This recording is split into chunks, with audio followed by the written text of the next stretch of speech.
Good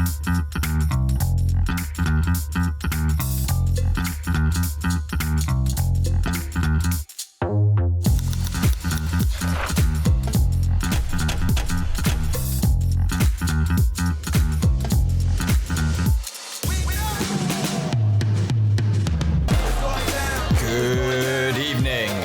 Welcome to Loud Poets. Please clap your hands, stamp your feet, and make some noise for your host and compere, Kevin Mclean.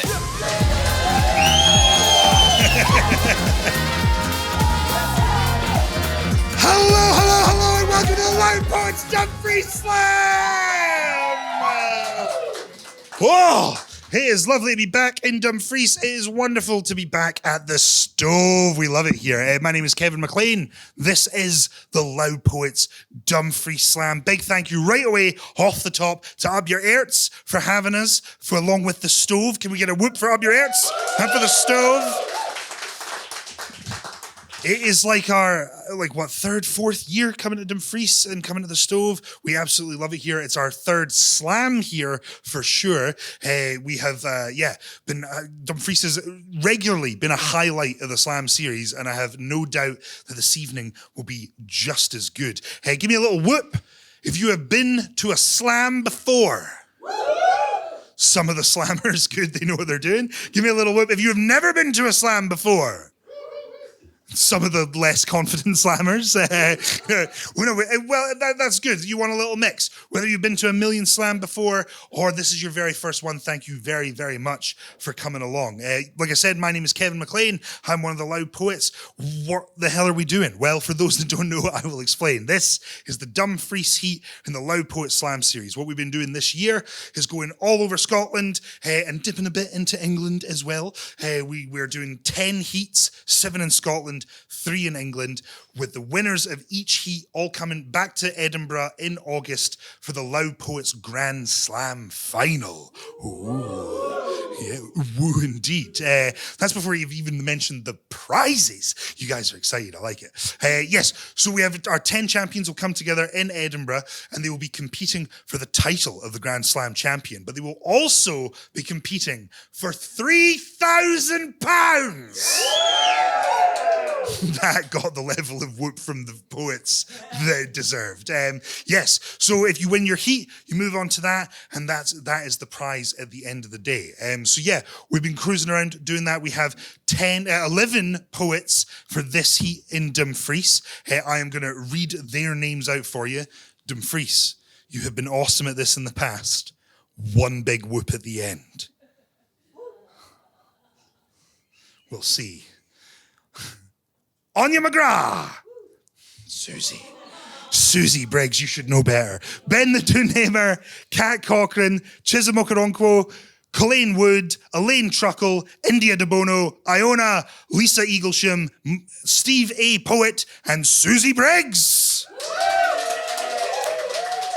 Those are your 11 poets. They will kick us off in the first round. We will then whittle those down to 6 poets in the second round and 3 poets in the final round. How will we do that? Well, we have judges, poetry, spoken word experts who are going to nail that for us. We have last year's Dumfries champion. Please go wild for Aditya! Aditya came to the Dumfries Heat last year, absolutely smashed it, went on to the Grand Slam final, made it all the way to the final. Dumfries was in that top 3. He was an excellent champion. I'm sure he is more than qualified to judge. In fact, I know he is because he's like every slam in the country. Aditya also just won the Roundhouse Slam, which... if you're one of the people that was like, whoop, I've never been to a slam before, that means nothing to you. If you're a poetry nerd, you're like, oh, fucking hell, Roundhouse Slam. So yes, Aditya is more than qualified. We also have our own resident loud poet that we like to get judging. That is the absolutely fantastic Dr. Katie Ailes. That PhD makes her qualified to judge the slam, but that low arts funding makes her qualified to also be the photographer of the event. Multitasking at its absolute peak. Yes, Katie is our resident judge. She's the real poet behind Loud Poets. We get her to do that horrible task. And we have one final judge stepping in from Up Yer Airts, our partners for the slam. Please go wild for Liam Russell!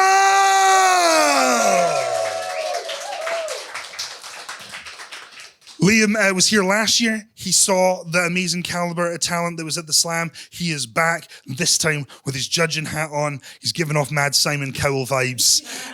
It's going to be, look at him, a whole row. He's like, no one come near me. I've got poets to judge. I'm sure Liam's going to be the nicest of the tens all round from Liam. It's going to be wonderful. So those are our three judges. They are scoring on quality of writing and quality of performance. That's it. That's what it comes down to. How good is the poem written? How well does the poet read it? It's not rocket science. It should be all good. So those are your 10 poets, those living poets. Those are your three judges. I'm a poet. Math is not my strong point. That's why I don't judge. So we have our poets and our judges, and the prize. The winner of this one, as well as going on to compete at the Grand Slam final, wins £200. And the absolute best prize. Forget money. Forget pride. You get to hold aloft the Loud Poets Slam Championship belt. Oh! Is she not beautiful? This is 3 years of slam series just so I can have a wrestling belt. It's wonderful. Yes, so that is what they're competing for. It is going to be an absolute treat of a night, I have no doubt. But that's the poets, that's the judges, that's all the technical stuff. You guys don't need to worry about that. Audience, I don't want you to worry about points. I don't want you to worry about prizes. I want you to worry about absolutely giving all your love to the poet. Slam is a horrible thing to do. It's a silly thing to do. You cannot assign a numerical value to a poem. That's dumb. But it does lure you guys in. Nothing like poetry blood sport to get you guys through the door. So that's the trick of it. That's the trick. I don't want you to worry about the points. I want you to worry about giving the love and the support to the poet. Some of them might be their first slam. Some of them might not have even read that many times before in front of people. So I want you guys to give each and every poet all the love, all the energy, all the support. Can you do that? Dumfries, this is the Loud Poet Slam. It's in the title. Can you do that? Amazing, I knew you could. Well, there is one final role that we must have, and that is because it is awful to go first at a slam. It's awful to be the first person up at the mic. So we throw a poet on that sacrificial pyre. We get them to come up and do it so the slammers don't have to, and we could not have a better sacrificial poet than last year's champion. Please give it up for Aditya!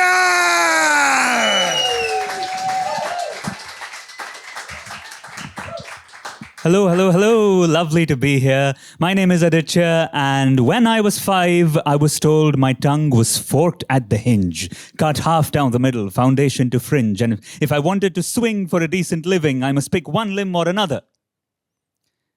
That's what primary school feels like in a country that lives with the sins of another. When the language is muscled so hard down your throat that it bloats with generational fibrosis.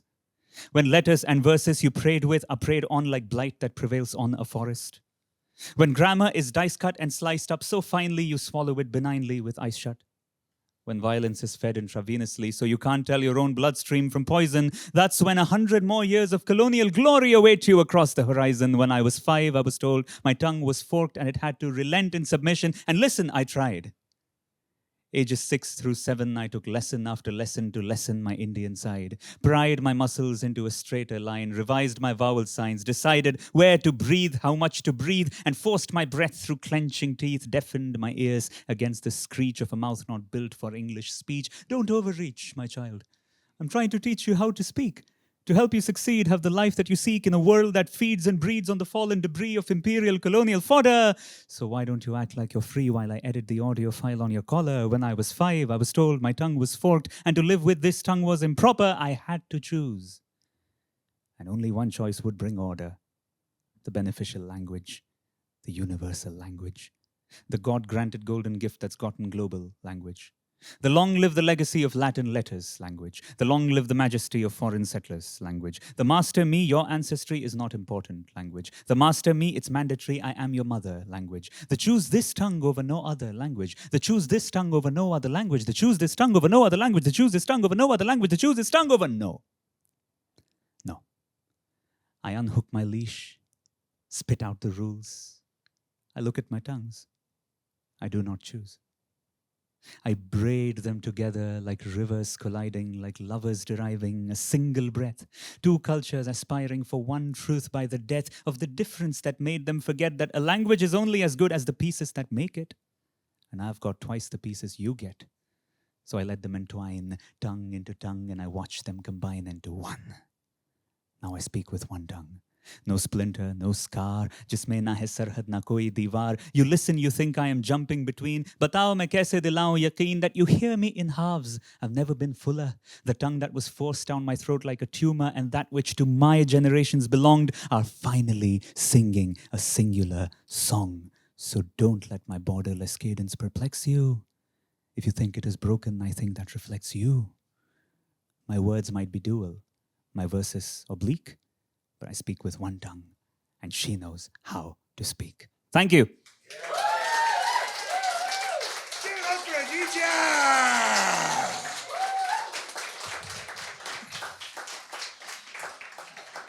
You can see why he's the current champ. Pretty self-explanatory. Guys, what an amazing way to start. Are you ready for our first round? We have Ben the Doonhamer on deck, but please give it up for our very first poet. Go wild for Áine McGrath!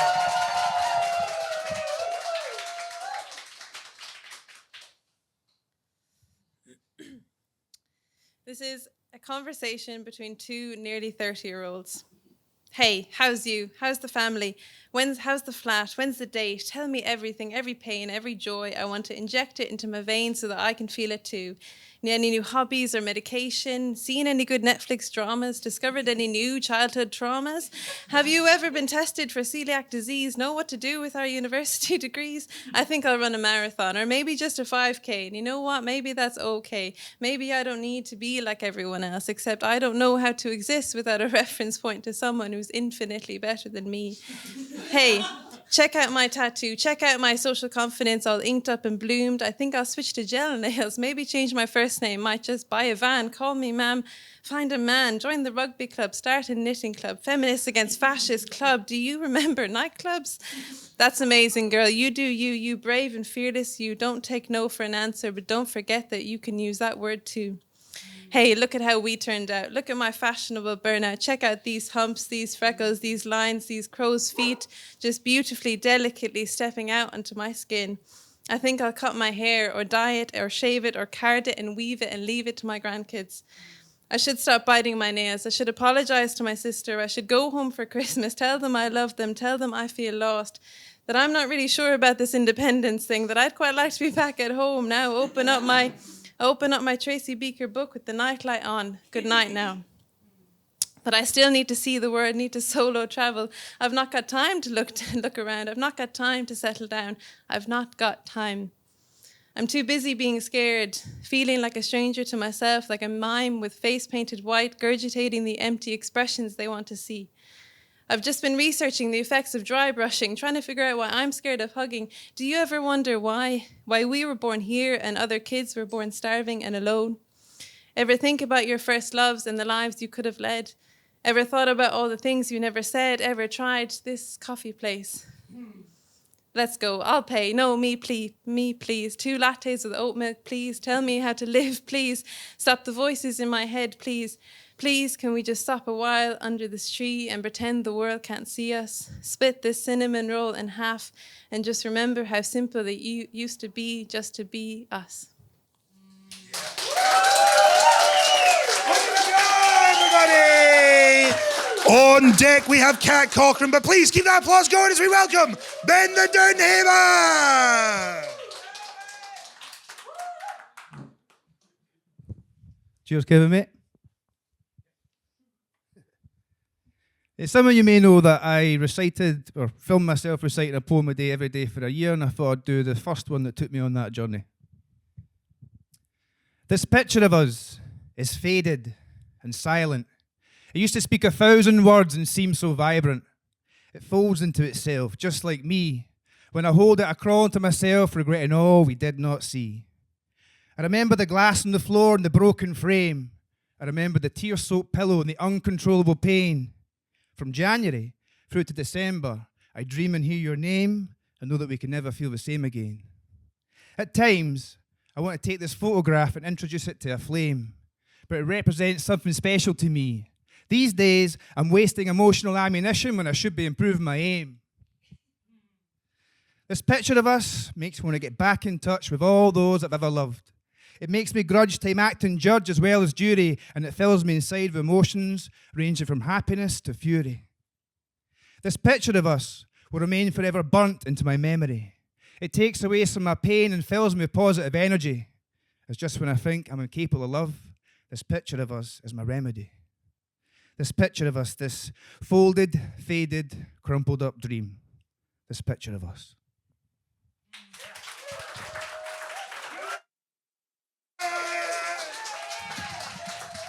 Guys, on deck we have Chisholm Okoronkwo, but coming to the stage now, please put your hands together for Cat Cochrane! Fuck your autoglass repair, autoglass replace. Gie me Glenn's, Hutchison's, Robertson's and Stepek. For the saviour of my soul, send me Elvis impersonators, leather waistcoats, burgundy hackney cabs, white dog poo. I sees you driving around in your Tesla thinking you're saving the world, like the toxic air in a field breathalyser. Sees us top deck of the number 29 at Ballorna Keys cutting through Hutchie E in summer. Can we interrupt your view in a Kanye West getting his blue tick back to give you life-size charity Labradors chained up outside shops and month-old crisp and dry at the bottom of a deep pan fryer? I'll take your double drip disposables and raise you 20 Benson hedges and a brothel hint of minge and brute. Bring me ivory-handled butter knives, double dark mahogany, Kensington's coupons, Cadbury selection packs with the netting. Douse me in the life promises we made on Holston pills in the days when it was your ma that sold Avon. The coolest lady ever to use a Kindle as a bookmark. And while we're at it, can we be cool where boobs or tubes or flab our brows and our pube sharp upper lips just for one day? Push the thongs to the back of the drawer. This is a mission for the big lassie knickers with the tungsten elastic. Get yourself wedged between two planks of recent, rusty nails, cutting skin, scales scratching eyelids, wading through custard to the point you've stirred yourself in. I want to see you up Natum with a ready bright glow, an infallible body shield repelling all the low-flying wank stains you seem to lure. And see that door stuck in front of you? Kick the hinges off at your size 5 DMs. No need for WD-40. Life's greased you up enough, pal. The cosmos knocked 6 tons of shite out of you since you cannot mind when, but now's no the time to be counting the whips of life's morning star hen. Can we lift our voices louder than war? Clip the long levers tipped by tongues unsealed. There've been more of us and there'll ever be of them. Can we switch off the blue, blast a light upon our face, unscrew the loop of perpetual unease before we've even stepped out of bed? Can we save for asking the woman in the street if she has cancer? Stretch our minds to the notion that her hair is shone by way of choice? Can we undress our garments with heed for the underfed boy who stitched our linings in far-off tinder boxes? And can we take a chance on love? Favour rejection or regret, like when somebody kisses the insides of our wrists in a snowstorm and welcome the unexpected. But most of all, can we get our tribe in tow? You know the havoc the 23 of you can conjure, 46 Vickies waving in a row, nae fucks, geed till sunset. Thank you. Cat Cochrane, everybody! We have Colleen on deck, but please put your hands together and welcome now Chisholm Okoronkwo!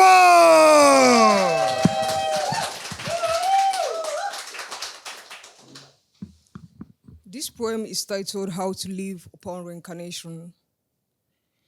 In my past life, I was so busy dying that I forgot how to live. Reincarnation is a wanderer that miraculously found its way home. My family heirloom is an oversized fear mother bequeathed to me. I've come to whittle it down. Like her fear of my ending up a spinster for having 5 generations anger. The first belongs to a little girl with weak lows on the 10 fingers of her dreams. The second belongs to a teenage girl whose trust in men was adopted at the lonely forest of deception, trodden by an uncle with libido like a broken dam. The thought belonged to a 20-year-old daughter, so desperate to fit in that she slipped out of her body. The fourth belonged to the same daughter, living the dream of a husband who declared his love with bouquet or bruises every market day. The last belonged to an old woman, fluent in her mother tongue yet unable to speak revolution in her daughter's voices. But my mother is the finest artist after God, masterful in the art of sacrifice, surrendering her dreams at the altar of marriage, hiding her blemishes in the makeup of devotion. I'm the branch my family tree couldn't hold. And now she's snapping out of ignorance. I hold a clarinet of beauty and cheated death to live. I will devour this life like a peach, letting the juice of existence drip down my chin, unapologetic, unafraid, unconsigned. And I will teach my daughters to do same, to be so busy living they will forget how to die.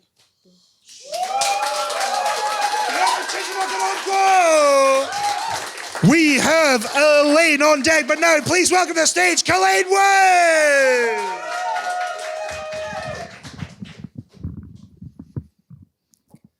There's a dog barking at the end of our street.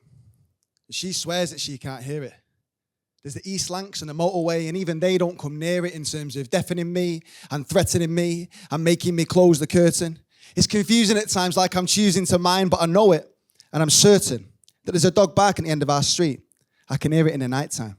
It always starts up and it never shuts up, and even though there's never a right time, it is an aggravating bark, and it is in agitating, stark contrast to the noise and the fuss that I used to hear, to the hum and the buzz that I used to fear when I could not hear that fucking dog barking. And I don't remember it starting. It was way before I moved over here. I've been hearing it now for 5 fucking years, so the bastard must have followed me. And the noise has somehow hollowed me out. The person that I was into a living, breathing shell. And a passerby with a naked eye would never be able to tell that all I can hear is a barking dog, on repeat, on snooze, on silent. And all I can think of when I hear that dog is if defeat or to lose and to be violent.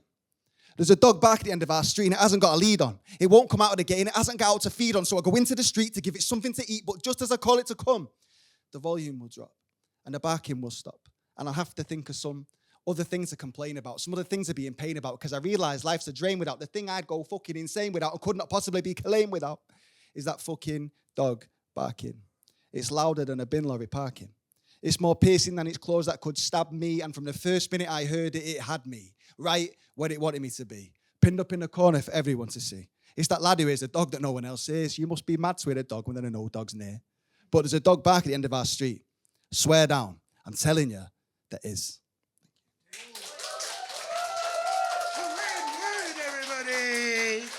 We have India Deborah on deck, but coming to the stage now, please welcome Elaine Truckell. Oh, so a bit high. Okay.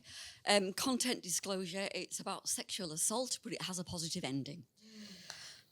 In the town where I was born, there were many girls like me, and the men all got the horn when they saw a double D. Even girls as young as 12 couldn't leave their homes alone. Pervy men can't help themselves, so we all had chaperones. I had big tits when I was just 13. I was just 13. I was just 13. At a party, age 13, a boy ripped off my bra and top. He said, "Don't make a scene," as I begged him please to stop.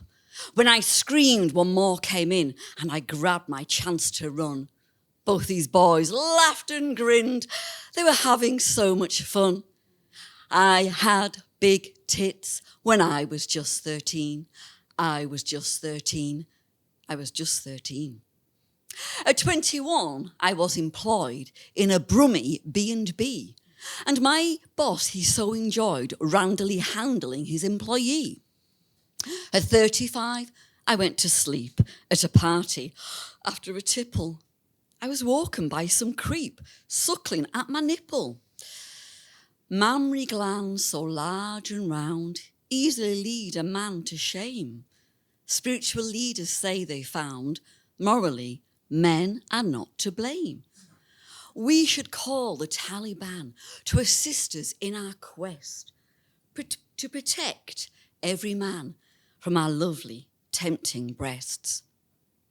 Over time, I learnt to hide my treasure chest from men's delight, until I found a mother's pride with nature's great foresight. Breastfeeding blew my mind. Lactation was my saviour. Both my babies they did find areolae full of flavour. My big breasts were meant for giving milk, meant for giving milk, meant for giving milk, meant for giving milk. Thank you.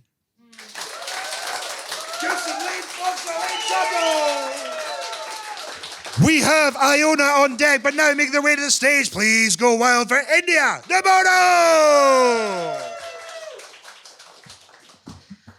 Content. Oh, I'm going to put this slightly up, just a little bit. There we go. Content warning, death, lots of it. The sky is black, except it's not. Is it not really, not truly? Is often tinged with blue to create an indigo ink wash, but tonight it is aubergine. It is a blanket parting the divine from mortality. It is Tyrian, for it is the blood of 1,000 million crushed sea snails with their simple sea snail dreams of a simple family life crushed alongside them and their family. It's pride. For the first time, I understand why pride is a sin, because this is monumental. It is tyrannical. For it is the blood of 1,000 million barbarians being slain by your hand just as much as the blood of 1,000 million sea snails that you never touched, but paid the price with their lives in order for you to wear the purple of divinity. And you hold their lives in your blood-stained hands as you grasp at the folds of your own blood-stained purple robes, and though your hands were never clean, they were always tainted. Now they come away just as bloody as you claw at the gaping holes in you, looking for an entry point, a starting place for the wounds, how and why they manifested. But you search, and all you see is blood. For the wounds were already there, you were already unraveling, you were already dead. And you look up into the face of a man you thought would never betray you, thought would never dare cross you, for how could he? Why would he? And you were riddled with punctures, each one a desperate cry for change, but still you do not understand. For even now you look and you do not see him, and all the great unwashed, all those who put their lives in your hands, and you crushed them in order to feel like God on earth, to reach to the heavens and rip divinity from the sky and the sea and pour their purple into your veins, to hold their fate in the palm of acquiescence, only to deny them their humanity. And you look to their defender, the person that you said that you would be for them, as a traitor. And you wonder in your last moments why you were the deposed party, when, well, surely that's my job to be judge and jury, but never executioner. No, never executioner. You would never execute them. And with your last breath, from the lungs that took 1,000 million lives without a second thought, but never executed. No, never executed. And do you have the audacity to ask the last man who looked you in the eye, the last person who questioned your incontestable authority, and say, "Et tu, Brute"? Thank you. Everybody! We have Lisa Eagleship on deck, but making their way to the stage now. Give all the love to Iona!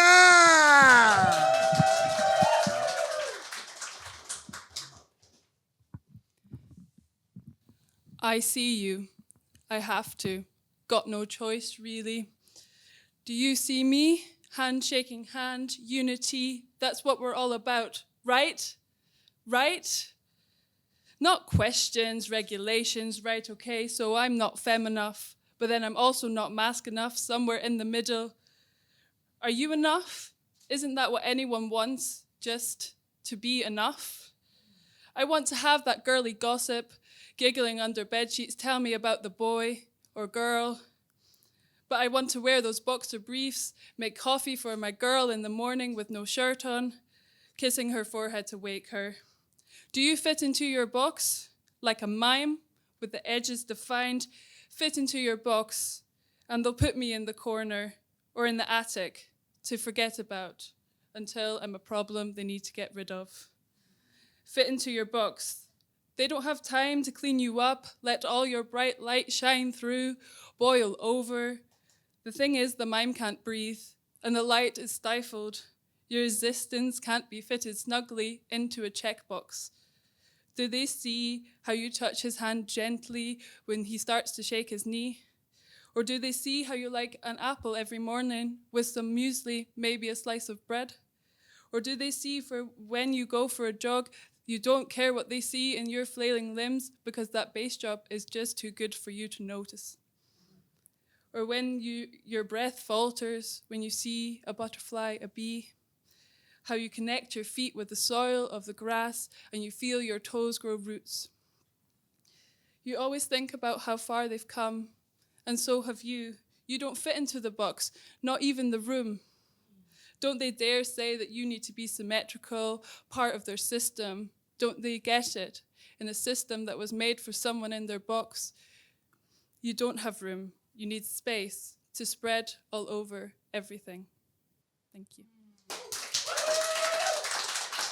Give it up, right? Hold on, everybody.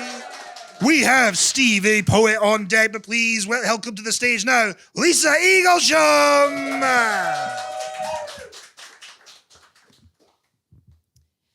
Growing up, I had a frenemy. That is to say, she was both friend and enemy. That is to say, she was a bit of a cunt.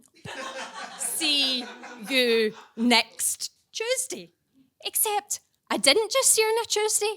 I saw her Monday through to Sunday, morning, noon, and night. She would not let me out her sight. Clingy. My frenemy's name was Anxiety. She shuffled around, her head turned down, sweaty palms, ringing hands, stuck to me like a limpet. You can't do that. They might laugh at you, she said. You can't do that. You might lose your job, she said. You can't do that. It might be dangerous, she said. You can't do that. You could end up dead. Ugh. And every time she was around, I felt like I was walking about with my invisible umbrella, waiting for it to rain shards of glass. I was the walking dread. Always she was inside my head, my inner peace on a nice edge. It was time to revolt. I would not submit. I was going to get her to admit that she was a really shit friend. The battle lines were drawn. Mutiny! Bloodshed! Except she didn't fight me.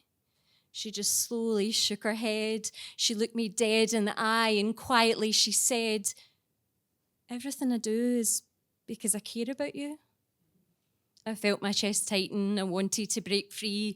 The realization that she was indeed me trying to protect me, Anxiety.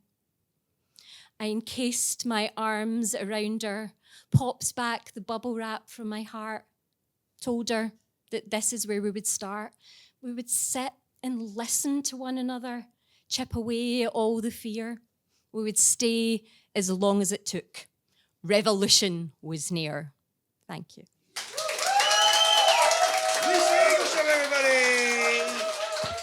We have Susie on deck, but our penultimate poet, please give it up for Steve, a poet.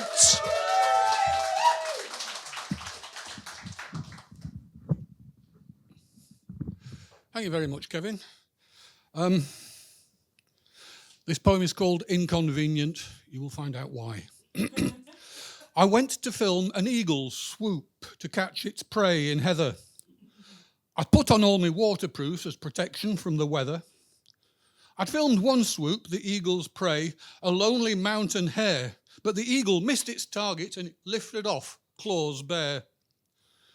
I'd wandered up the mountains, as wildlife watchers do, when my bladder started asking, where's the nearest loo? Now, I'm not a young and virile man, not like I used to be. In fact, I'm fairly old now and I often need to pee, even though the timing and the place are inconvenient.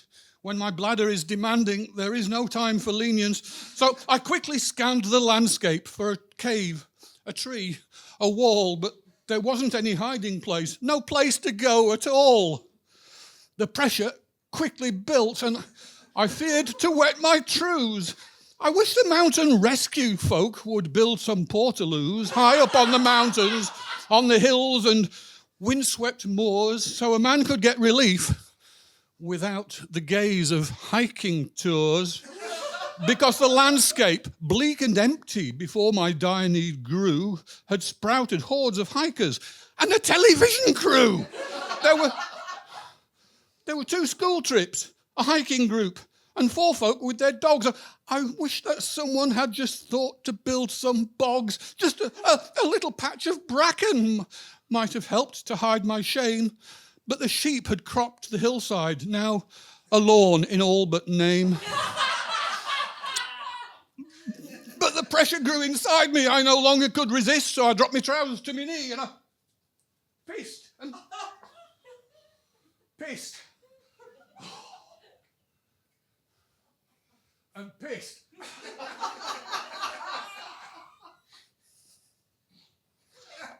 A cloud of steam obscured the view from all on downwind side, but nothing hid my modesty from the husband and the bride who were being filmed while swapping rings upon the mountain green. And yeah, my big fat arsehole stole the show in their big scene.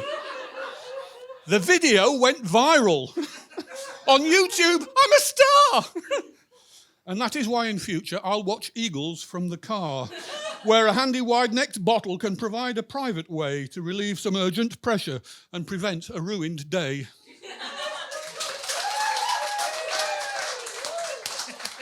You're ever Steve A. Poet! We have come to our final poet in the first round. Please put your hands together and give all the love as we welcome Susie Briggs!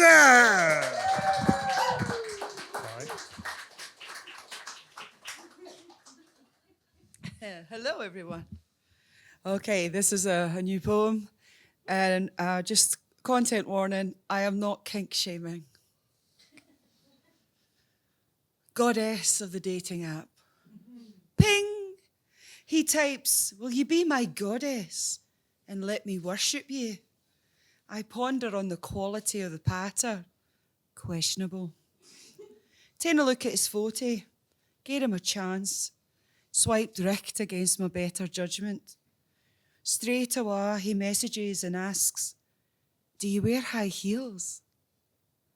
I felt a pang of inadequacy, till I mind on that I owe no explanation to ony man, woman or beast. I typed my reply. No, I dinna. And why are you asking that?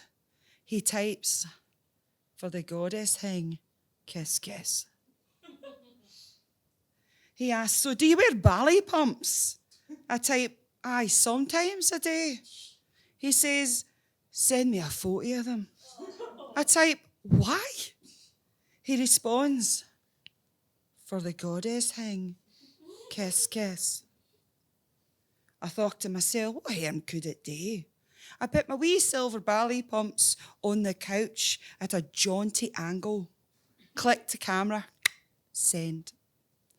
Bing, he replied. Do you hate only with bows on them? I say, bows? No, why? He responds, for the goddess thing, kiss, kiss. I'm too curious now to shut this thing down, so I dinna know yet. I see 3 dots on the bottom left. What's he gonna ask for next? He's asking, do you wear knee-high bits? I reply, aye, sometimes. He demands, send a photo, let me see. Nay, please. Nay, thank you. Nay, how are you? Just wants to see my shoes. And it dawns on me. Did the photo of my silver ballet pumps just end up in his wank bank? And I realise I had never felt the urge to ask a man, trainers or brogues.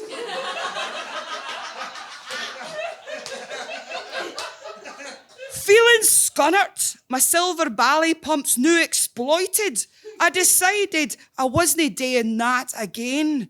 No for my cherry-red knee-high boots. But I'm still curious. I type, why do you want to see my boots? He responds, for the goddess hang. Kiss, kiss. So I download a stock photo instead. Upload and press send. All guns quiet for 5 minutes. Then, ping, he sends me a photo. 7 inches. Block heel, black suede, thigh-high boots with the words attached. Would you wear these? I reply, would you? Susie Briggs, everybody!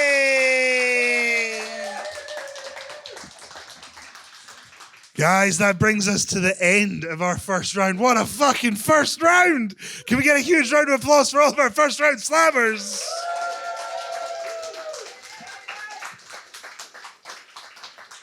That is genuinely one of the, like, I go on and on about spoken words, like slams, being one of my favorite things because you see the big range of topics and styles and voices.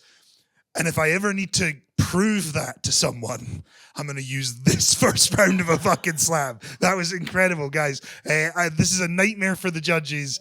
That is, I can feel the hate radiating. So what we're going to do is we're going to give them a little bit of time to do what I'm sure is some very complicated math. And we're going to be back in about 15, 20 minutes. All right, guys? One big round of applause for all of our slammers again. We'll see you in the second half.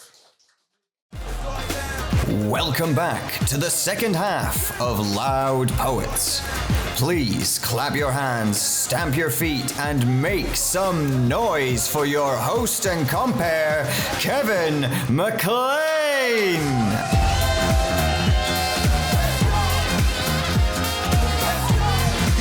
Hello, and welcome back to the second half of the Loud Poets Dumfries Slam. Oh, guys, did we all have a good break? The poets are like, no, it was shit. We're waiting on fucking knowing. The poets never enjoy the break. Guys, thank you so much for coming back. What a first round. I was talking to the judges. Well, not Katie, because she ran away to do math.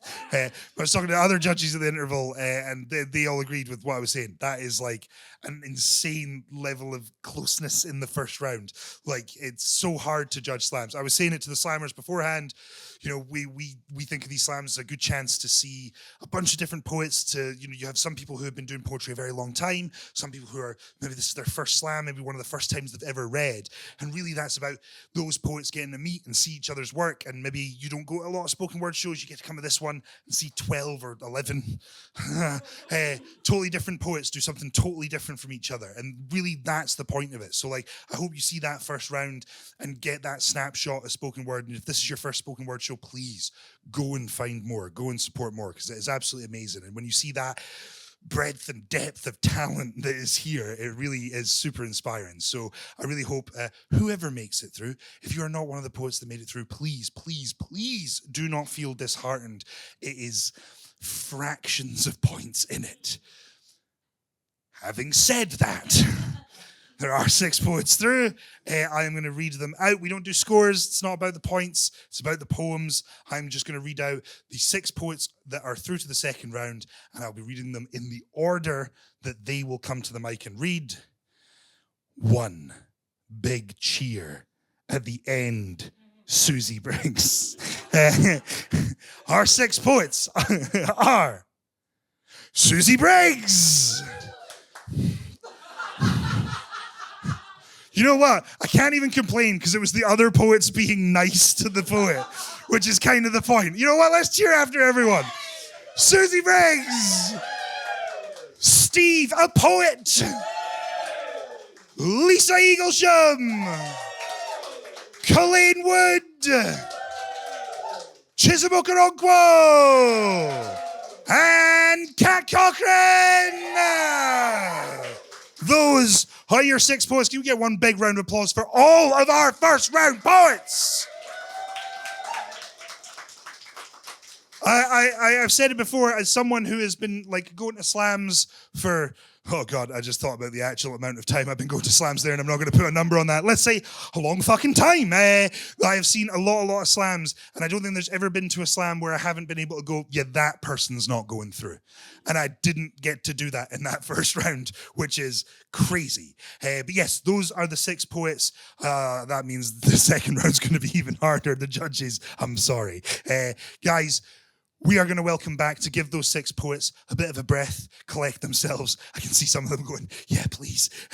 We are going to welcome back our sacrificial poet to give us another poem. The minutes are counting down while he can still call himself Dumfries champion. So please, welcome back to the stage, Aditya!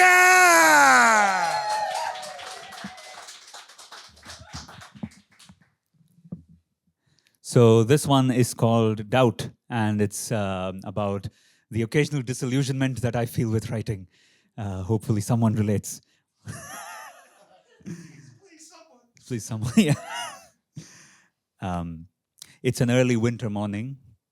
I am struggling to see, because everything is fast asleep, including everything inside. I cannot write. Now, don't get me wrong, there's plenty to write about, plenty to fight for, maybe less to fight about. In the chill December fog that the city is deforming into, loud, hopeful voices still breathe fire into mornings. I could stick my pen midair and have it siphoned in a second. Every person, place, and principle the powerful have threatened. Every bomb, every riot, every refugee in crisis, every war, every genocide, and every bid for paradise, and every silent cry for help, and every lifeless eye, and every body that was forced to work and rather chose to die, every whisper, every cry, every silence, every shout. I don't think I can deny that there is much to write about, so why the doubt? Why do thoughts that carried truth and beauty now must fly without? Where are the words that spoke the truth to power on the page and sounded good to listen to on stages where I read them out? See, I think true things, they sound ugly now, and beautiful things false. So do I speak the truth with ugliness, or do I lie without? The metaphors that oiled the very hinges of my speech are boiling over into garble that refuses to be reached, and the mist that trailed my thoughts and made them sound like what you seek is galvanizing into walls that seem to have no mouth to speak. Because voices, they sound ugly now, and courteous silence weak. So do I scream with hideous clarity, or calmly double speak? Is my poetry double speak? Impressive at the cost of true, deliberately oblique? What use is my attempt to show the suffering of the world when every single word is polished by the pen it has to meet? What happens when the injury is not even mine to treat? Will people who confront a genocide in every breath agree with me selecting metaphors to clarify their death? Isn't it deceit to call the blood a river or the gun a mountain peak, to act like bleak and beautiful are one? What happens when reality demands no further clarity? Is gravity still welcome when you have nowhere to jump? Does what I write still say the naked truth, or just a truth I don't mind saying? And every time I write, am I betraying my intent? Am I someone who can't help euphemize what he is seeing? Does poetry require the truth to bend? I don't know. I don't know if I should make the hinges of my language turn in service of a craft that chisels even as it claims to burn. I don't know if it's possible to weaponize a word that needs to beg for your attention first in order to be heard. I don't know if the day I write a piece on Palestine, if I'll be helping or hurting the cause by trying to make it rhyme. I don't know if the truth can sit with beauty without bursting at the seam, their harmony receding like a dream in an early winter morning. I'm still struggling to see and writing, but I don't know if I am writing poetry. Thank you.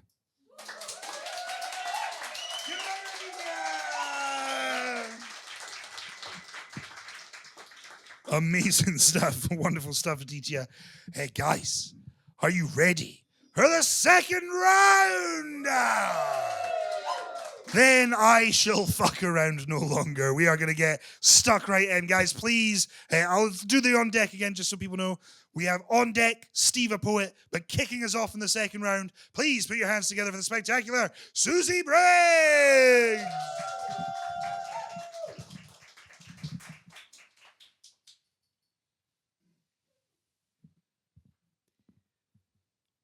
In the sisterhood. In the sisterhood, we are animal, flooded with primal instinct. Ancestral synapses pulsate sinew poised. Our stories get telt in yin breath, and each line furrows the brow. Chapters clench the jaw. In the blink of an eye, the same plot reveals itself time and again to quiver on silent lips. And only we can hear the ancient whispers that offer water to slake the thirst o' swollen, bitten tongues, to cool flixum, hearts and preen wings ready for flicht. We split-second gaze 100 primitive signals when predators lurk in sight. We ken when to feign, when to poise, when to strike. And they moments, they come when wounds licked clean, numb and heal enough. When long-held bitten tongues loosen and proclaim enough. Nae more, nae more, nae more. Until then, in the sisterhood, we are animal, howling at the moon, flooded with tears o' innocence lost, fechting the fear for our survival.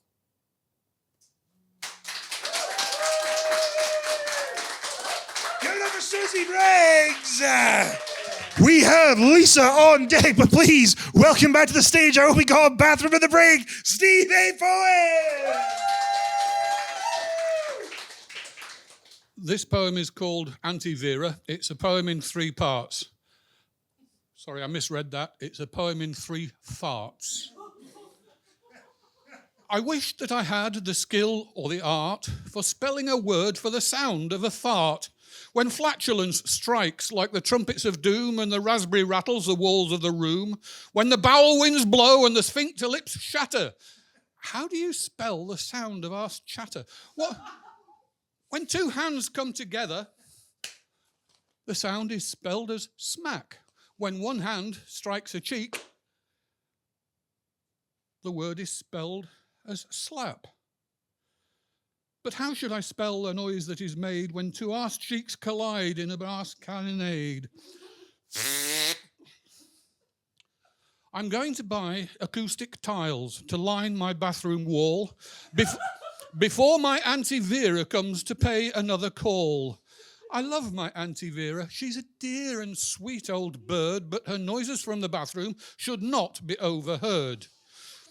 She's quite petite and proper, with a really pleasant soul, but when in the echo chamber, the bells of hell all toll.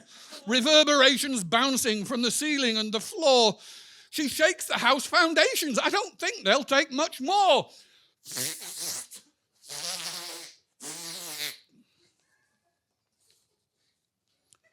I don't know where it comes from, this thundering loud blast, but she seems to always do it after afternoon repast. 2 pancakes, please, a scone or 2, and some little pastry puffs, and then she's heading for my bathroom, and I'm hunting ear muffs. I asked my Auntie Vera why her farting was so loud. She seemed baffled by my query, since no one in her crowd had mentioned any problem with the noises that she made. Maybe that's because they all turn off their hearing aids. Oh no, she's come to visit. I don't know what to do. Oh no, too late, take cover. She's heading for the loo.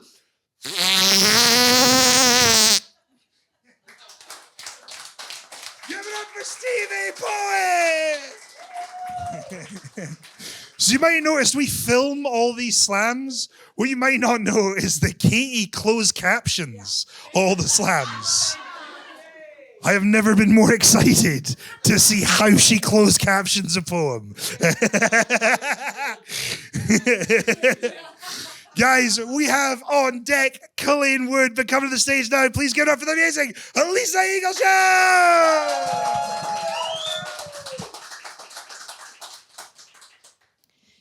Just a wee quick content warning. This is about an abusive relationship, but it's concise and it's much more about resilience.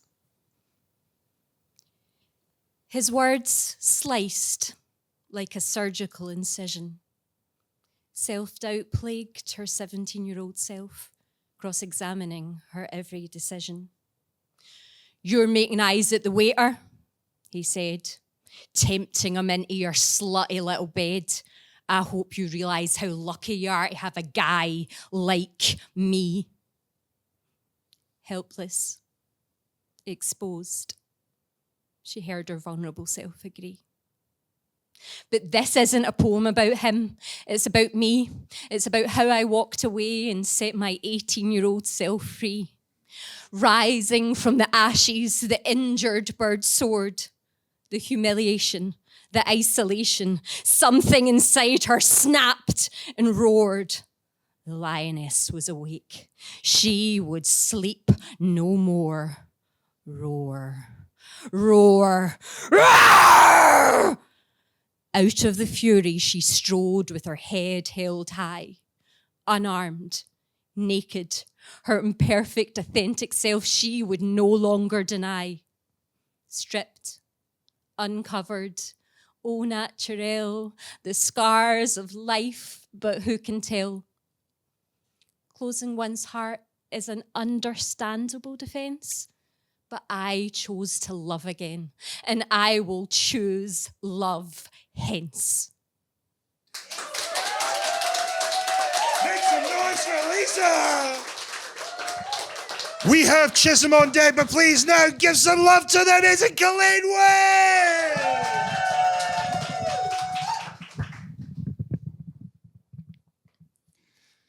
Just what on earth will I tell my girls when they're 24 and 19?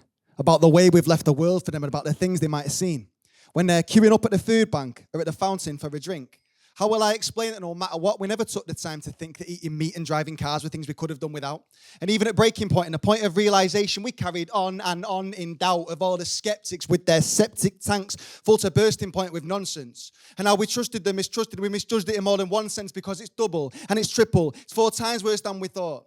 And at my age, we can't blame ignorance because when we were at school, they taught us about the forests and the ozone and the greenhouse gas effect, about the oil and the dodo and the way nature selects the weak ones from the strong ones and washes them all out with a wave. Or is it the rich ones from the poor ones and it's the money that can save them from the disasters that their masters from overseas were underneath? And the same ones sent to take and the ones sent to bring relief from the cholera and the chlorine that half the world should have to drink. While the other half, or even less, pretend that no one's on the brink of a precipice. That's a bottomless pit. Or in a floating block of ice that hides beneath the surface and you don't see it unless you look twice, but twice is 2 times too many. When my smartphone starts to ping, when my hashtag in with a cash bag in that we're all about to bring an end to homelessness and hostilities with a free meal and a warm embrace, when we should have been armed to the teeth and engaged in a barefoot fucking race from Manchester down the M6, straight to London in our droves, to drive out the cockroaches and to string up Michael Gove, but we didn't do it, sweethearts, because we had to go to work. And now the planet's on its ass and the weather's gone berserk, but the fracking has just started, so we might all be warm soon, as the riches of the bitches and the bastards move to the moon to create a new haven for the depraved and the emotionally bereft, to escape civilization whilst the rest of us are left back on this planet that we inhabit and use as our dumping ground. And then we'll wait with bated breath until we hear the thumping sound of the missiles and the virile chants of hatred and of war. And we'll lift our heads above the parapet like we should have done before to see your cousins by the dozens and your mum's good-looking mate fall by the wayside. And then when they've died, well, we'll know it's too fucking late, won't we? Thank you.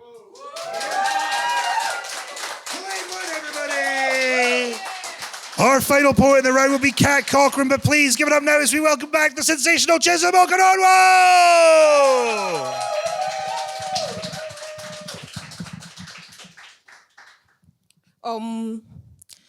This poem I'm gonna perform is actually about my Black identity, because there is this thing about Blacks, you know, we usually admire the whites, their fair skin, their hair that is straight, that sometimes we try as much as we can to shrink to emulate them, take on to bleaching cream, which might end up harming our skin.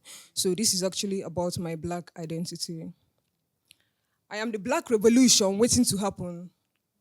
The history you won't find in volumes of books. I'm the voice of my ancestors, echoing through the dense forest of slavery, shouting through the chains, crying for freedom. Freedom to stand completely from self-pity. Freedom to stand tall in something as rich and colorful as my melanin. To be Black inside and out. I will not relax my head to strengthen anyone's disapproval. I will not bleach my skin to win anyone's fair judgment. My melanin is my map towards home, guiding me back to my forefathers, men who rose with the first cockcrow long before the clock came to haste in time. Kokoroko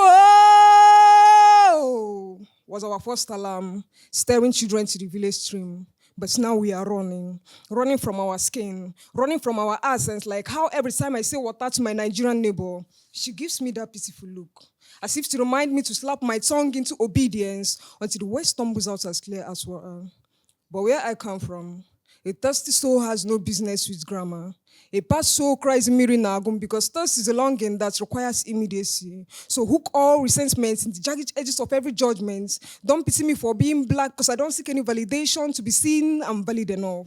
I no longer beg for attention because I am the attention. I trace my descendants' future in the footprints of my ancestors past and see a generation of black ocean revolting, leaping and wide, dominating the continent, confidence, consistency, making way, breaking shames, etching their names into history. Afambuchisom. Abumwafibo, the true daughter of her mother. I've broken the back of shame for this name, and in this game of securing my identity, I am the champion. Before I journeyed to this land, my village people told me, "Ne, make us proud." So you see, I'm here on a mission to bring my backstory to the front.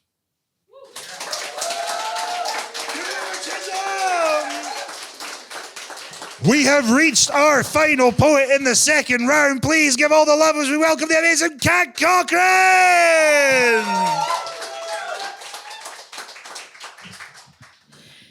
This poem was written as a response to dynamic ticket pricing at concerts, very specific concerts. By 5 o'clock, a melting film of amphetamine has battered up her spine into the back of her skull. Oasis. Live at Irvine Beach, Watty-Waw folk, loose and vocal in Scottish layers. The verse support 'em, an all-day extravaganza.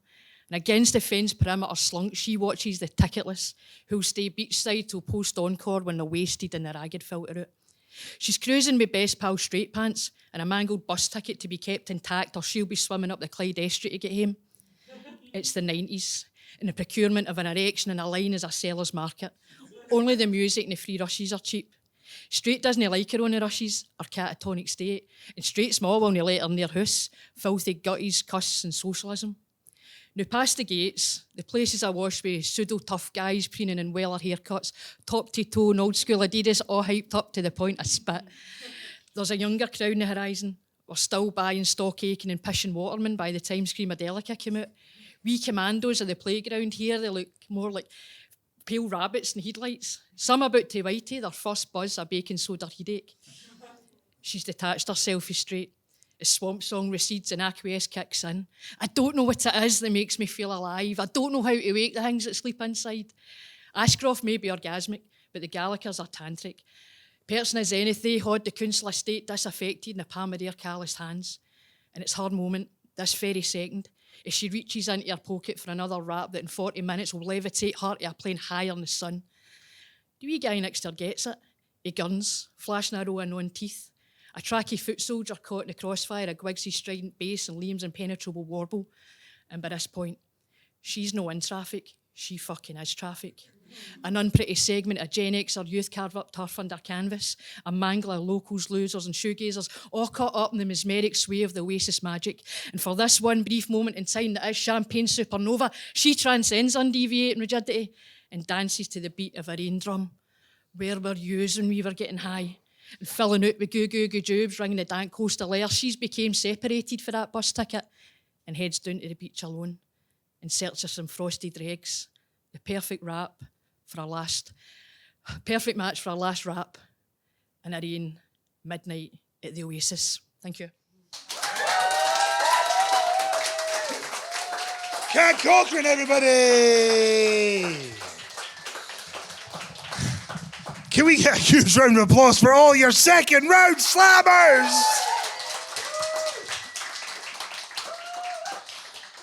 Oh man, this is why I host instead of judge. Fucking hell. An absolutely incredible second round. That was amazing. Again, just like the array of subject matters and styles is incredible. And I'll never get tired of going to poetry slams and seeing that. Run, Katie, run. She did it so gracefully and without drawing any attention. Actual trained ballerina. Who would think? I'm nice to her when there's no one here, I promise.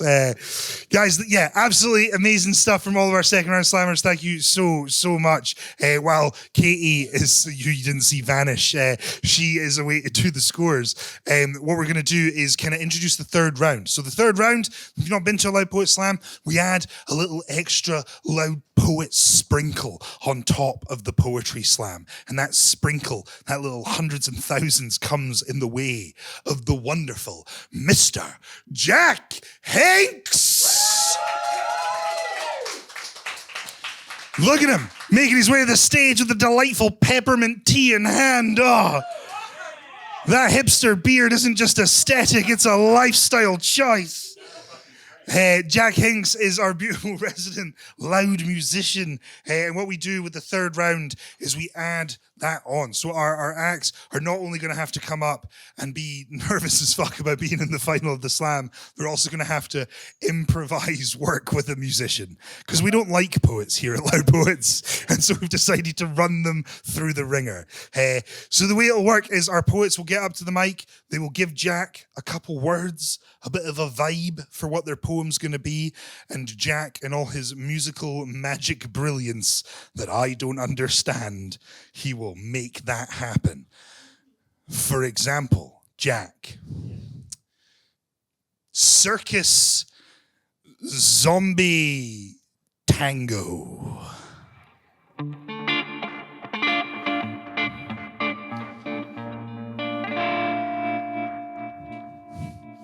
Nice, pretty spot on, I'll give him that. Folk Rage Tornado.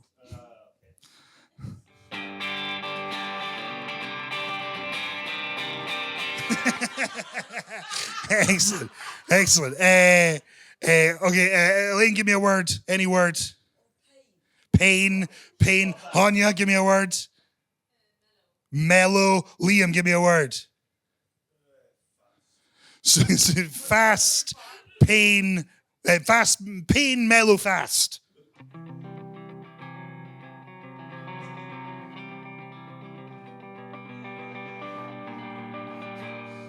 What I appreciate was the eye contact. Yeah. You can tell Jack's a consummate performer because when he can't demonstrate pain with the guitar, he'll do it with his own face. I've never seen you plead for help live on stage before. 10 years we've been doing this, Jack. Amazing. I don't. Yeah, I normally forget about you over there. So that is Jack. That is what he's going to be doing. He's very good at it. Our poets, you concentrate on your poems. Let Jack do his brilliance. But it is always nice if you can have a little play around with Jack. We'll see how you do and the poem you pick. That is kind of the extra little bit of trouble for our finalists. But we won't simply throw them into the lion's den with no example to see. As much as fun as that was, it's not a great example of what they're about to do. So what we thought we would do for one final time, one final poem from your Dumfries champion. Go absolutely fucking apeshit for Aditya!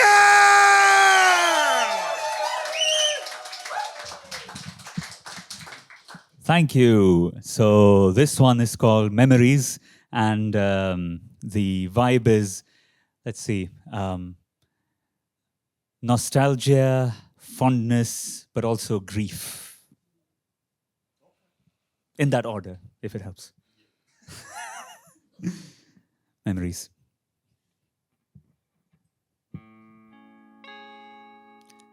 There's something beautiful about some memories.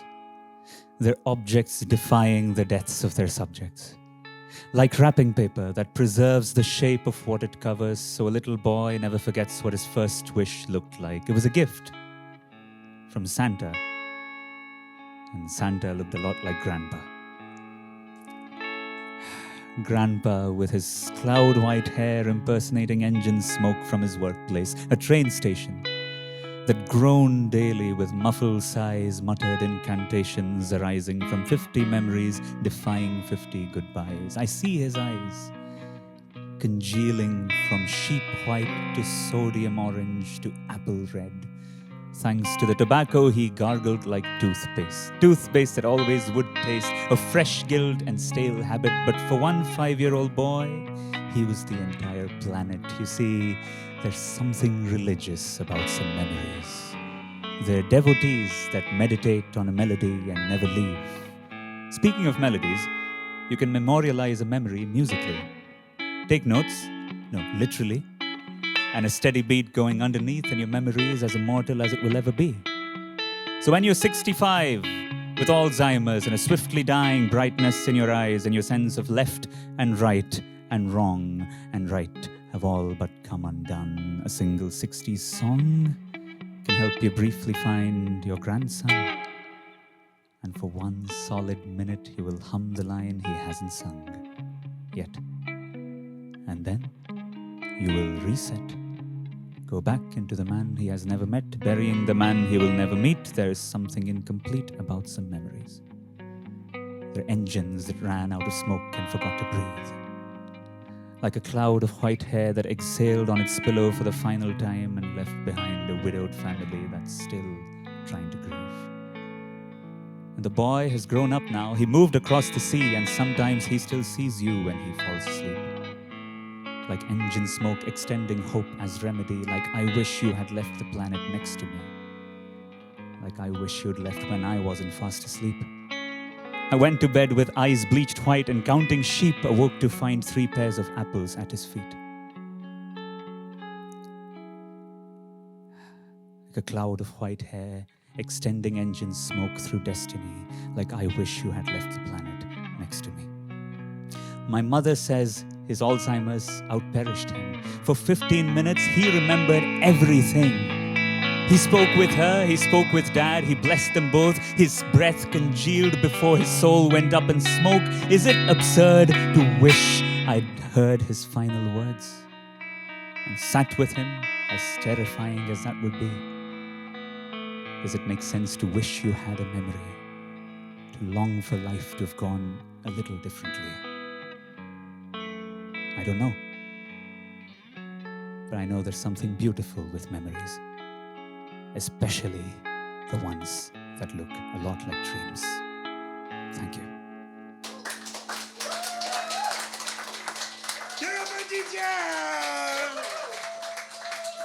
Yeah, you get a big round of applause for Jack Higgs. The paper's for me. Cool. I always have this fear that I'm going to do that thing Steve Harvey did, where he just announced a random name. Like, I'm going to be like, Iona Lee! And, like, it doesn't make any sense. Yes, cool. So, our final 3 poets who will be coming up to perform with Jack, our finalists who will be performing in this order. And yes, you can clap after each one. First will be Cat Cochran!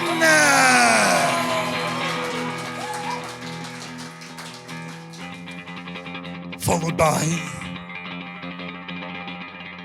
Chizumokurogwo!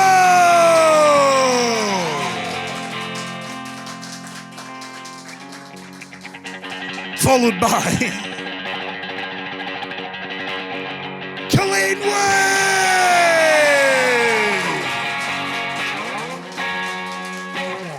Guys, can we just get another big round of applause for all of our second round slammers who did a fucking phenomenal job.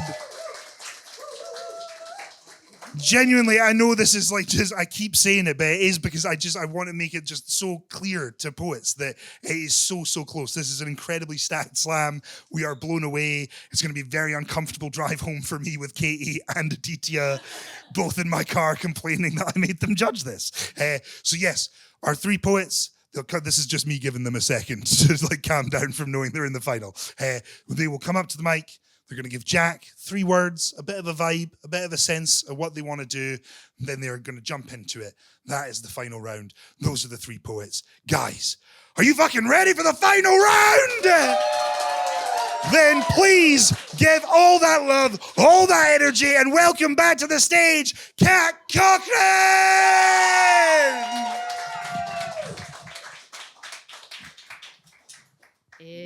What 3 words? Could I please, and thank you, have Ouija, obvious, Gallus, even more obvious, in Italian. Okay, this goes out to my wee pal Vinny. Mind that day, it was blowing a hoolie, and you came down the street roller skated up like a couple of Ford Cosworths were stuck to your ankles. Evil Knievel style, you jumped in the McJumpsy's hedge like it was Dudley, and the dog in the garden didn't know if it was Christmas or Cumbernauld, a Mirage or the Mujahideen. Now, a boy named Vincenzo was always going to stick out, a wild Neapolitan heart for your dad, but more pan loaf on your mother's side. They said a candle so bright couldn't burn for too long, but Vinny, my boy, nothing was for drubbing you in your heyday. Like a mere bagatelle in the streets you were not, making a name for yourself where grown men couldn't touch you due to mafioso rumours and ties to ice cream wars. And donned in Diodora B elites like they were street Versace, you rolled up roicing into a joint, inhale Mary Hill and puffed out Partick on a day's graft. That Azura Vespa saw legit hooky goods for laugh its back, because you could sell dead fish for the South China Seas as long as it bore a stamp for the Isle of Capri. And by the time you turned a man, you were a mile wide and an inch deep, Glasgow smiles given to rival cheeks, the lassie ficada that bore your wild seed. But nothing, and nobody could stop you, Vinny, my boy. Like a Polly Poult on an October day, you drifted there the rooftops near the back streets until the heat melted. And then one day, the whispers at the bus stop. The wee eye tie's no been seen for 3 weeks. Word had it, you'd washed up in Spears Wharf with 2 catfish in each pocket. Or better still, scat back happily to your own tribe in old Napoli. Thank you. Kat Cochran, everybody! Our second poet in the final round, please put your hands together and give all the love as we welcome back Chizuba Konongo!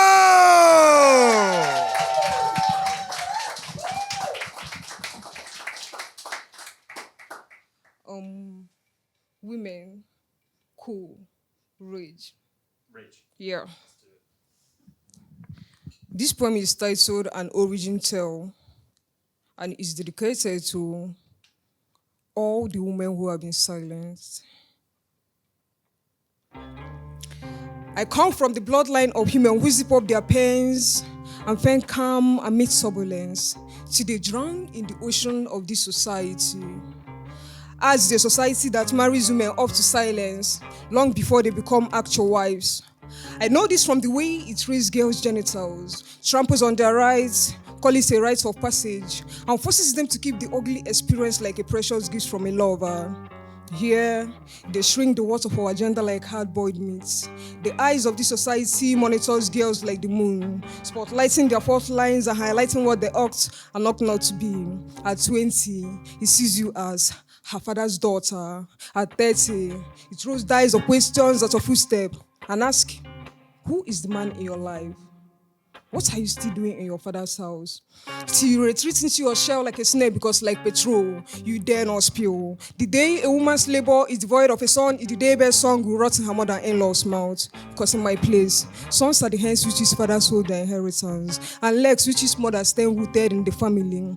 I grew up with this cliche graffiti in my heart and each time. Anger lodged in my lungs as I watched them give my brothers preferential attention while denying me the slightest affection.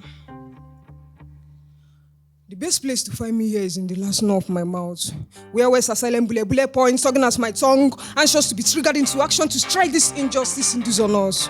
But here, some conversation amends reservation. You learn early to keep your opinion like stockfish, hung in a wooden rack by the fireside. Lest you despoil your decency. But today, I'm losing the gag in my mouth to tell this society that barricades women from the truth.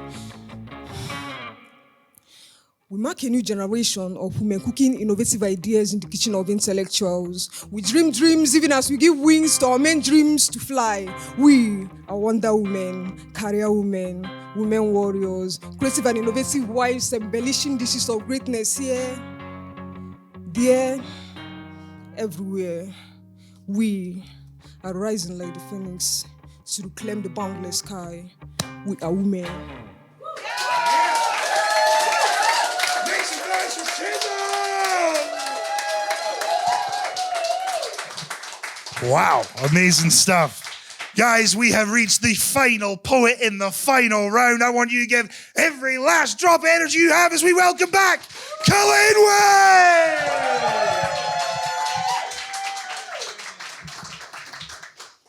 So we're going to go for happiness, which is a bit ironic for me. Kind of folky. And then this is 2 words, but it's a name. So Willie Mason. Okay. Happiness is at stake. What a statement to make. As if every single step we take has the possibility to break our stride, to make us hide from the times we've been fake or the times we've lied when we just couldn't shake that feeling inside. But I've seen the homeless laugh when the rain clouds pop.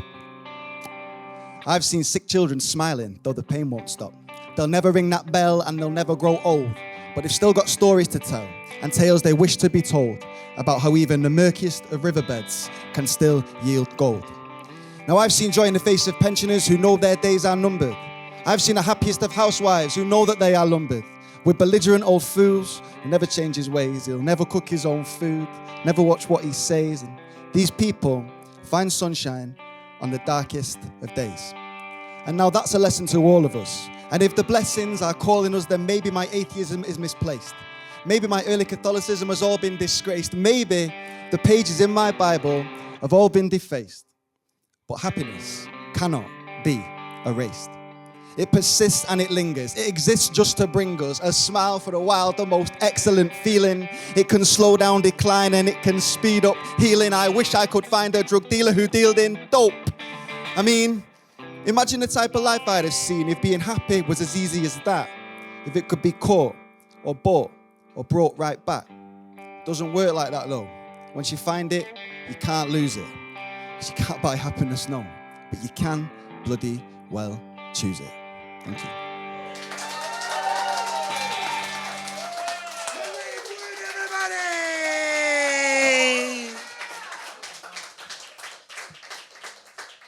Those are your 3 final poems.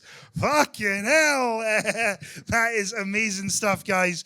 I know Dumfries is going to be well represented at the Grand Slam final no matter what happens. That is absolutely incredible. What a trio of finalists. Can we just get a big round of applause as well for Jack Hinks?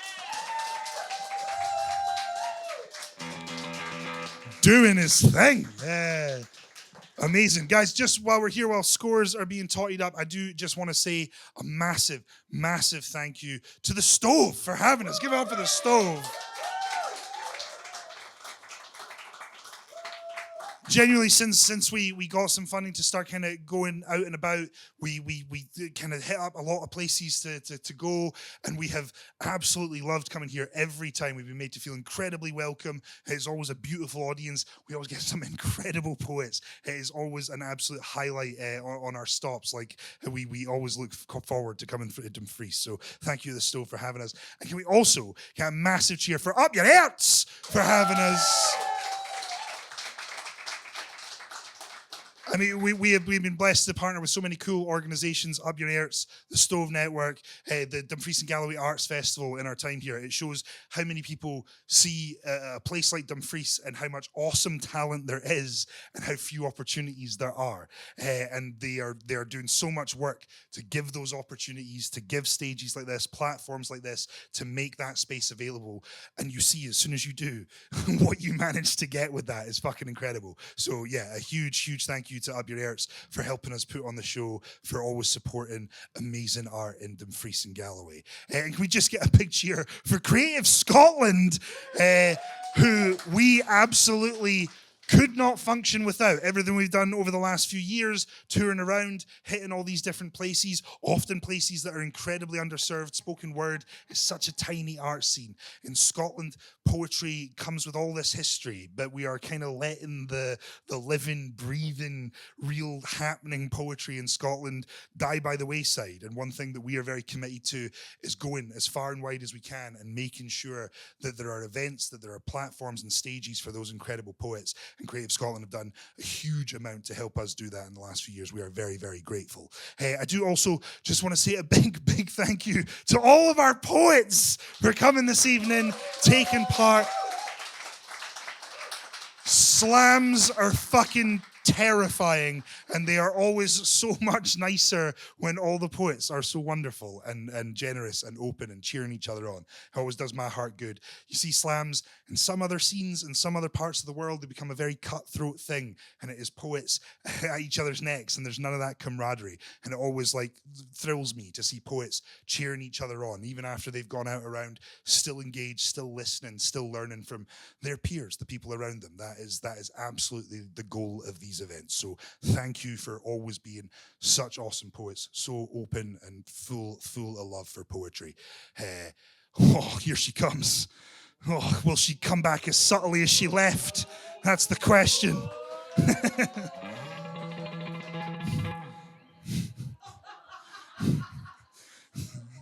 Yeah, she is like a poet goblin. Is the 4 years of ballet study. Goblin's probably not the word you're after all that time.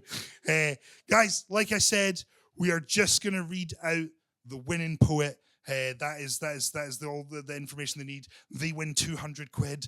They get to go and represent Dumfries at the Grand Slam final, August 9th at the Edinburgh International Book Festival. To help me do that, I would love to have the passing over of the Loud Poets belt from one champ to another. Can we get one last round of applause for your current champ, Aditya? You want to grab the belt? You want to grab the belt?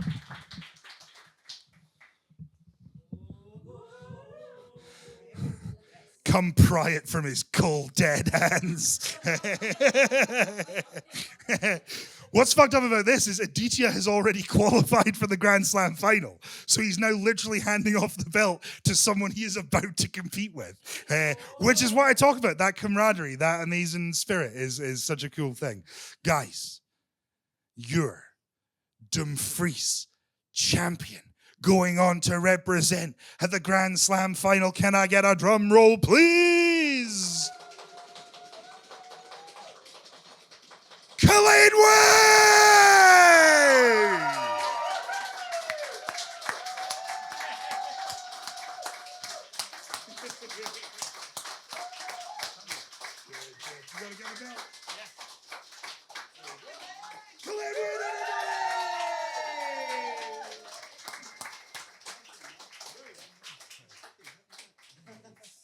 Hold yourself back, Aditya. Hold yourself back. It's going to be all right. Colleen, hold that bell aloft. Can we get another big round of applause for Colleen? You want to do another poem? Guys, we're going to have a victory lap poem. Your champion, Colleen!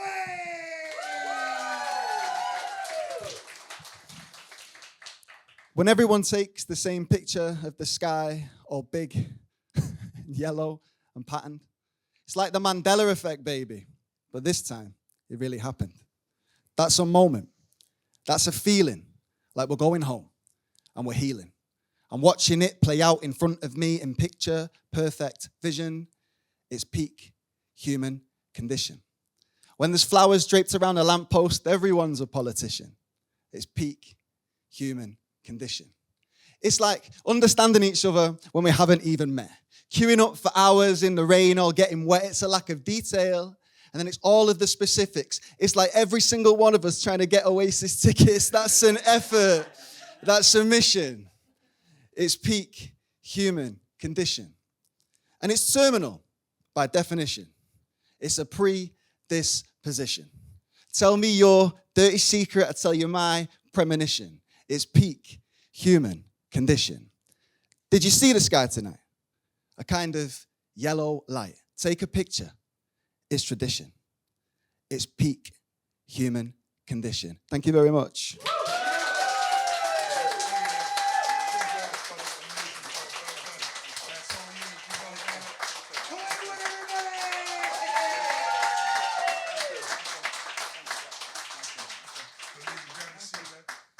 Guys, that has been your Loud Poets Dumfries Slam for the third year. Elaine joins Aditya and Chelsea Nash as people who have won this slam and gone on to represent Dumfries. What a hall of champions. Susie obviously represented the first Grand Slam. That is a hall of champions that you guys should be incredibly proud of. If you want to follow along, please come through to Edinburgh for the EIBF for the Grand Slam final on the 9th. I don't know when their tickets go on sale. That's nothing to do with me. But if you sign up to the Loud Poets mailing list, we're sure to let you know. Guys, if you are interested in staying up to date with all the spoken word sort of stuff that's happening, do come and chat to us. We can point you in the right direction. There's a huge amount of awesome events going on. You can watch this slam back when we put it up on the YouTube. If you want, you can go and see all the other heats we've already done and the ones we've still to finish off this year. We are going to end up with 10 full slam heats up on the channel, followed by the Grand Slam final. So if you can't make it to August, you'll get to see that too. But please consider coming along, supporting your champ. That's always what we want at the EIBF final. We see these little pockets of folk coming along. I know last year the Stove did I think it was last year, maybe the year before, they did a watch party, which was very cool. We would love to see Dumfries cheer on their champ again. But for now, guys, thank you so much for having us. Thank you to the Stove. Thank you to Up Yer Airts. Thank you to our amazing judges, to our beautiful musician, and most importantly, to all of our poets! My name has been Kevin Mclean. This has been the Loud Poets Slam. You guys have been fucking awesome. We will see you again next time. Good night.